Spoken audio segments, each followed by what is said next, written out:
Hello guys, assalamu alaikum. Today we discuss about the Coulomb's law. So let's start the lecture. First we introduction about the Coulomb's law. After define the Coulomb's law, then mathematically solve. So let's start the lecture.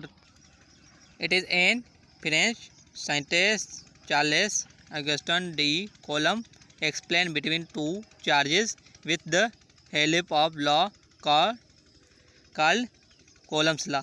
तो इसने जो between two points of charge थे उसको इसने क्या किया, explain किया। Explain वो कैसे कि सपोज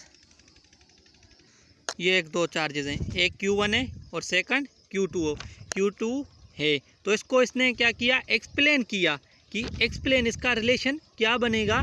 तो इस लॉ को इसने क्या नाम दिया, columns law. So introduction complete हुआ, तो अब स्टेटमेंट पे आते हैं।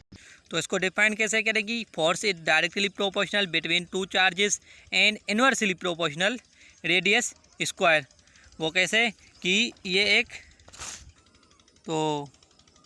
Force is directly proportional between two charge कौन सी हैं, एक ये Q1 अदर Q2।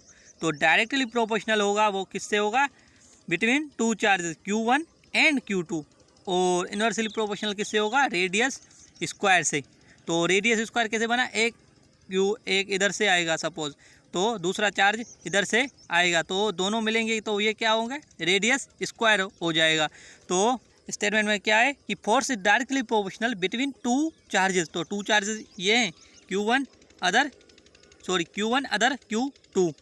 तो डायरेक्टली प्रोपोर्शनल किससे होगा, टू चार्जेस से। और इनवर्सली प्रोपोर्शनल किससे होगा, रेडियस स्क्वायर से। तो रेडियस स्क्वायर, ठीक है। तो अब मैथमेटिकली हम सॉल्व करते हैं। मैथमेटिकली कैसे, force is directly proportional between two charges Q1 other Q2।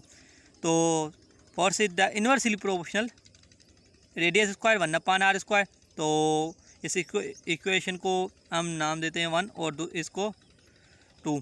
तो ये कंबाइन करेंगे तो ये क्या बनेगा, force is directly proportional between two charges Q1 and Q2 and inversely proportional radius square.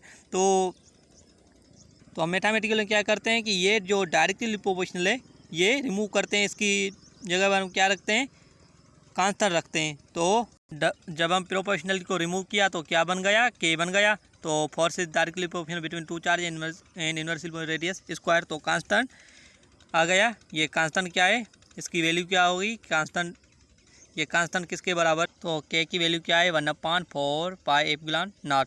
तो ये किसकी वैल्यू है, तो ये जो वैल्यू है हम K में पुट करेंगे। तो K की वैल्यू क्या है, 1/4πε0। So put this value here.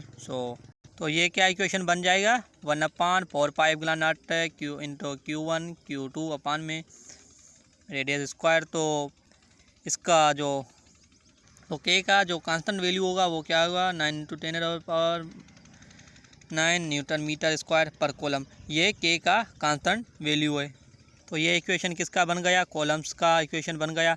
तो ये K जो है, K किस पे डिपेंड करती है, तो सबसे पहले जो है ना K पे आते हैं। तो K डिपेंड किस पे करती है, ये डिपेंड किस पे करती है कि medium between two charges and system of force. जो K डिपेंड किस पे करता है, मीडियम बिटवीन, जितना मीडियम होगा टू चार्जेस के और सिस्टम ऑफ फोर्स पे, तो इस पर डिपेंड करती है। तो आज को लेक्चर हम एंड करते हैं, मिलते हैं अगले लेक्चर में। तब तक ये खुदा हाफिज़।